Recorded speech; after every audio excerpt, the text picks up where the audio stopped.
All right, so for whatever reason, I got my pen to work, so we are going to try section 1.5, and hopefully this goes a little bit better. I'm going to try doing this without the book and toggling back and forth, and you guys can let me know how that goes, and we can always, I can do one or the other. So, all right, so let's look on page 34 in your book, and on page 34, I want you to go ahead and try to answer questions A through D. And again, part of doing math is just trying. So I know you could cheat and just watch the video and it would be like lecture, but I want you to try to answer questions A through D. And again, remember when we find a percent, okay, so like if we're trying to create a percent, we always would divide, okay, so we take, say, some number out of the total, and then we divide and multiply by 100, and that would convert into a percent, okay? So anytime you're trying to create a percent, you divide and multiply by 100.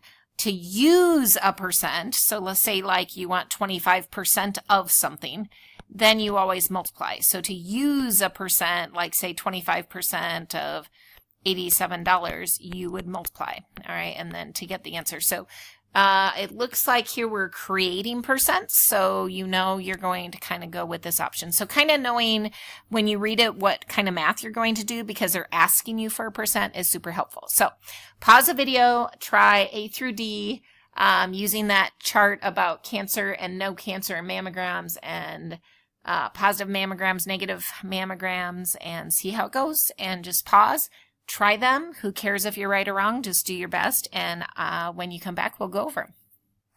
Okay, hopefully you had some time to think about A through D. And so let's look at this. So probability is kind of what you want to happen or what you're talking about happening. Doesn't have to necessarily be good out of the total chances. And so if we look at the first question, question A, it says, what is a probability out of everybody? So we're not focusing on a certain thing happening like, oh, of those people that had a positive, what happened to those? Or of those that had cancer, what about those?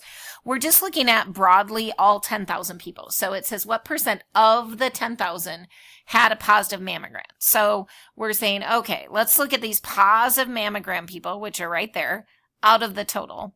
And again, to create a percent, you always divide and multiply by 100. Okay. The other option here is, you know, like if you want to convert it to a decimal yourself by dividing, you could, but you can use a calculator. So just divide, multiply by 100. So that's about 64%. Okay. All right. Question B is again out of everybody. It says what percent of the 10,000. So again, we're looking at everybody in the study. So on a test, I might not say out of the 10,000, I might just say how many people in the sample had a positive mammogram. So again, I'm not putting a condition on it. I'm just saying, hey, it's out of everybody, right? And of those people, it says what percent had a cancer diagnosis. So where are my cancer diagnosis? So if I go across, now I'm looking at these people. So cancer diagnosis out of the total. So that's where I'm at. And again, you're going to convert it into a decimal, multiply by 100. And again, if you want to do that on your calculator, you can't. So that's 3.8%. Okay. So now let's look at C. C and D are what we call conditional probability. And it's saying what percent of the women who had cancer. So if you take a stat class after this, you're going to, or even, well, maybe math for liberal arts, probably more like stat. But it says, what's the probability that a woman who had cancer had a positive mammogram? So I'm asking, what is the probability that someone has a positive mammogram? And then we use this line for given that they had what? They had cancer.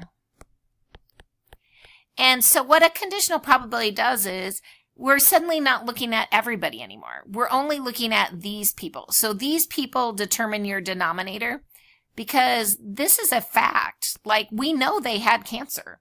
All right. So I'm going to use a highlighter here. So it says what percent of the women who had cancer. So right now, who am I looking at? I'm only looking at those people because I know they didn't not have cancer. So to look at this line wouldn't make sense. I know for a fact because the question says of the people who had cancer, how many of them had a positive mammogram? So I'm looking for the people that had a positive mammogram out of, but only the people that had cancer. So my total is not everybody anymore. It's only the people that had cancer. And of those, how many had a positive mammogram? And again, divide, and we're going to multiply by 100 to convert it to a percent. And that's about 80%. Okay, and we'll talk about what that means in just a second. All right, and let me scroll down just a tad. I might have to scroll up and down just a little bit. Okay, D is also conditional probability because I'm not looking at everybody. So again, what's the probability? Okay, and we have to kind of read what the given is. I might just kind of erase that just to get that out of my way a little bit. Okay, so what's the given here? It says what percent of the women who had a positive mammogram. So that's a different fact. The fact is that they had a positive mammogram. And then the question is what percent of the women who had a positive had cancer. So those are not, they sound similar, but they're not. This is saying that my fact this time is that they had a positive mammogram. So I know for a fact that they had a positive mammogram. So I'm only looking at that column right there. Those are the only people I care about, is the people that have positive mammograms. So my fact is that I for sure know they have a positive mammogram. So if I'm doing a study and I'm like, oh, how'd your mammogram turn out? And oh, it's negative. That person wouldn't even be in my study because I went, not that I don't care about them, but they wouldn't be part of my data set because I'm only looking at women that had a positive mammogram. So if I look at all my total for positive mammograms, suddenly my total changes. So I have this for the total number of people. And of those people, how many had cancer? So if I look at this column, then these are the people that had cancer in that group. So multiply by 100. And I get about 4.7% for my answer for that one. So again, if it doesn't put a condition, you use the total. So these two are just normal probability, part out of total, part out of total. These two down here are conditional probability because I gave you a fact. And when you have a fact, that changes your denominator. Okay, so you're only looking at a row or a column. Another thing is on a test, I probably wouldn't fill out the chart for you. So you might need to like add across this way to get that total, add across this way to get that total, add down to get that total, add down to get that total.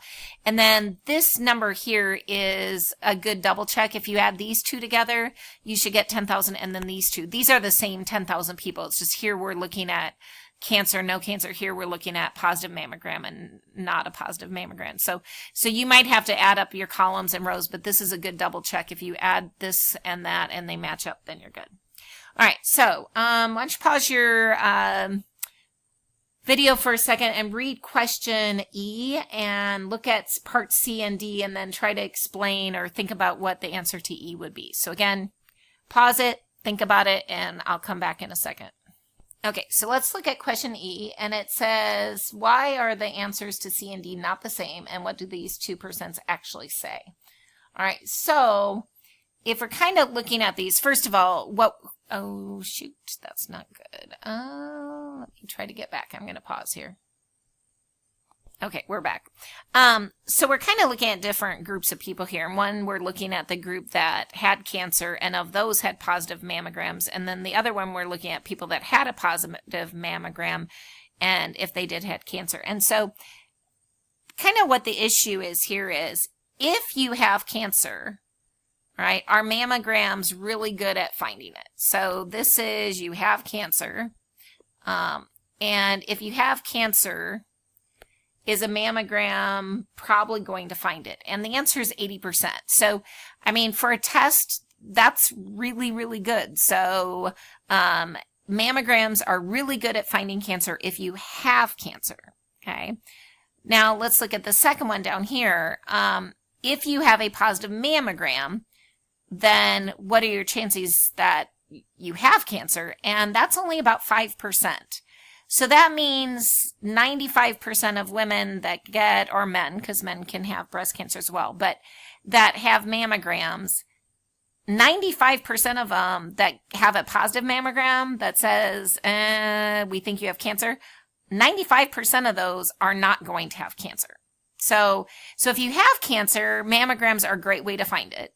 If you don't have cancer, there's a high chance you're going to have a positive mammogram. That's might make you think you're going to have cancer, but 95% of the time when it comes back positive, you're really not going to have cancer. So we call that a false positive. Mammograms have a really, really high rate of false positive, saying that something is wrong, but it really isn't. And so again, different doctors have different opinions on those.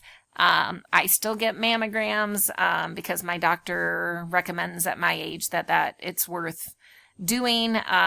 But different people have different thoughts, but that's kind of the controversy around mammograms. But again, most doctors would say that you should still get them at certain ages.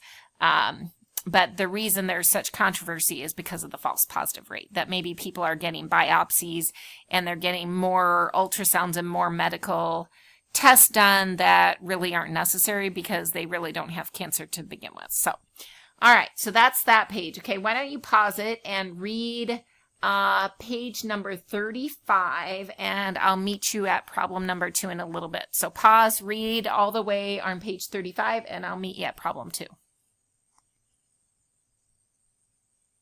Okay, so relative frequency is just a fancy word for percent, so don't let that bother you. The reason we call it relative frequency is because percents put things in relative to each other instead of just a frequency number. For example, if you have 2 people in a survey and one prefers chocolate ice cream, the other one prefers vanilla, then frequencies wise, you would have one person for vanilla, one person for chocolate. But that doesn't really say much. But then if you say 50% prefer chocolate or 50% prefer vanilla, it just kind of puts it a little bit more in perspective. And that's kind of a simple of example, but that's kind of the idea there. All right, number 2, if you're going to take stats or math for liberal arts, the thing about probability, if it says more than or less than, you're going to have to do more work. Because if I just say, what's the probability of getting 1 heads when you flip a coin, versus if you flip a coin 5 times, what's the probability of getting at least 1 head? So then you could get 1 head, 2 heads, 3 heads, 4 heads, 5 heads. And then you'd have to add all those probabilities up. So just know if it ever says at least, at most, any of that, you're going to have to do a little more math. So our number 2, it says more than 8 people living in the house. So more than does not include 8. So if you make more than $80,000 a year, you don't make 80,000, you make more than it. So 80 is not included. So in this case, it says more than 8 people. So that could be 9 people living in a house, 10 people living in a house, 11 people. All right, so that would be 5 people total, and that would be the frequency. Like the answer would be 5 for frequency. But like, is 5 a lot? Is 5 not very many? How many is 5? So by putting it in a percent or relative frequency, it puts it more in perspective. So what you're going to do is add up all these numbers in the chart. So all the way like from 695, add all those numbers in your book up, and you should get a total of 2,538 people. And again, to make a percent, you always divide and multiply by 100. And so that would be about 0.00197. That's before I multiply by 100. No, is that? Yeah, that's not a percent. So I still need to move my decimal. So that would be what? 0.197. So about 0.2%. So that's pretty tiny. To put that in perspective, because sometimes people are like, what does 0.2% mean? Well, 0.2% would be 0.2 out of 100 people, but that, might not make sense to say 0.2. So I could scale this up by 10 and say 2 out of 1,000, and that might make more sense. So for every 1,000 people total, 2, or no, not people, households, sorry. So out of 1,000 households, there's going to be 2 of those households that have either 9, 10, or 11 people living in that household. So sometimes 0.2% of households might not make sense. So you could put 0.2 over 100 because that's what it means.